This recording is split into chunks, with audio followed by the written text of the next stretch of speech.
teach technique, all right? But then the finished work is all about how you see the finished result.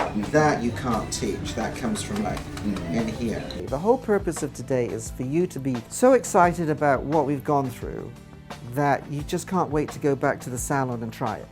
I mean, with a haircut like this, can you imagine the multitude of mistakes that you cover up with something like this? You know, I mean, it's mashed and crashed and buzzed and, you know, over-directed, okay? How do I make it shorter without, you know, doing what the client doesn't want me to do? I mean, this is the big thing, isn't it? I want to be creative and I want to work within the parameters of what the client is asking me to do, right? But you know what? Sometimes our creativity gets strangled because of doing stuff like this. What do you have in mind? Well, you know, Nicholas, I want to leave my hair long, but I want to do something different with it. If I had $1 for every single time a client said that to me, I wouldn't have to be standing up here doing this. Or she's going to say, well, what do you mean, how short, Nicholas? Show me, you know, and then it's all downhill. It's totally downhill from that moment. Because now what I've got is I've got the client literally telling me how to cut her hair. You know, I think the consultation, and I don't know if you would agree, I think the consultation is the hardest part of the haircut. The whole idea is to take all the fear out of haircutting. I mean, look, let's face it, we're all in the same boat. I love to say this, when I have a new client that sits in the chair, okay, it's the great unknown. You know, I don't know her, I don't know her likes, I don't know her dislikes. So if you tap the head, okay, then you get that natural split. And when we work on our mannequin heads, you'll see that. She has to be comfortable for me, okay, not the other way around. Sometimes, you know, I'll see stylists like this, you know, doing this kind of, well, what's that all about? It's like I can stand here and I can say to you, okay, everybody do this. I want you to subdivide and I want you to pull it out, turn it, pull it out, turn it, pull it out, turn it, okay? All right, everybody go ahead and do it. Because that's how you do a graduated bob, all right?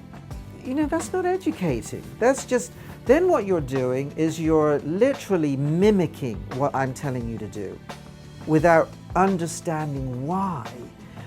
And then you leave at the end of the day and you go back to doing exactly what you were doing before because you don't understand the reason why.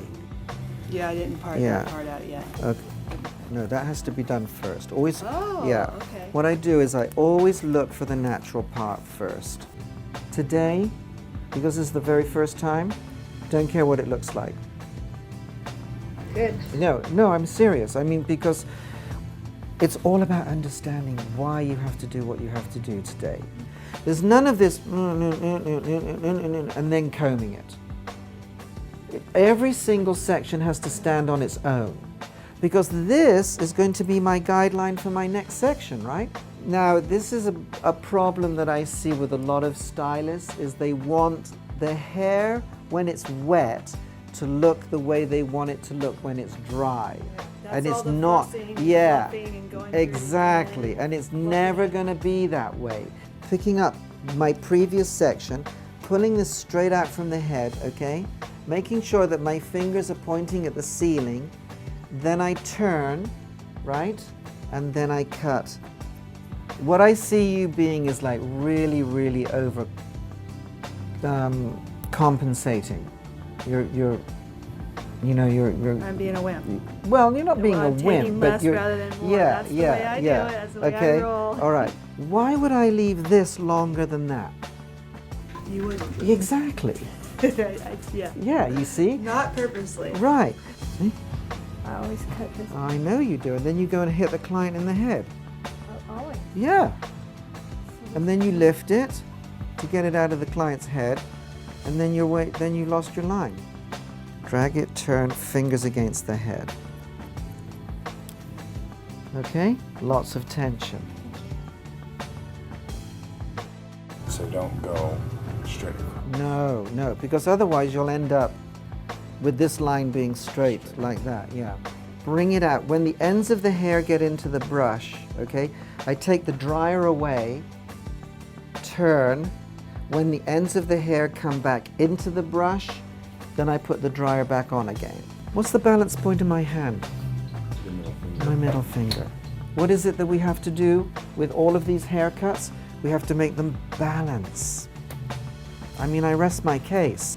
And every single time I do a haircut, bar none, when I'm doing my client, doesn't make any difference how many years I've been doing her hair, okay? When I'm doing her hair, I'm always trying to figure out a better method. Every single time. For me, the hair has to work by itself. And we're proving it right now. With just the little cuts that you've done, you can see that you've molded that hair by doing what we're doing. The idea behind product is that product should be used as an accent to the haircut, not to make the haircut work. And so, you know, I mean, the best way to piss off a stylist is to start talking about product. I mean, then they're out the door. It's totally gone, finished. I mean, I'm not here to learn about your product, Nicholas. I'm here to learn about haircutting. Now, if you want to know about the product, that's a whole different thing altogether. This is what's so important right now. We've done all of this now. Now it's like, how do you want to see it? Do you want to see a bubble there, or do you want to see it smooth, right? There's no guideline. No. You got the cut already there. So now it's all finished work. Look at that. That's what I want to see, right? That's what's going to excite me.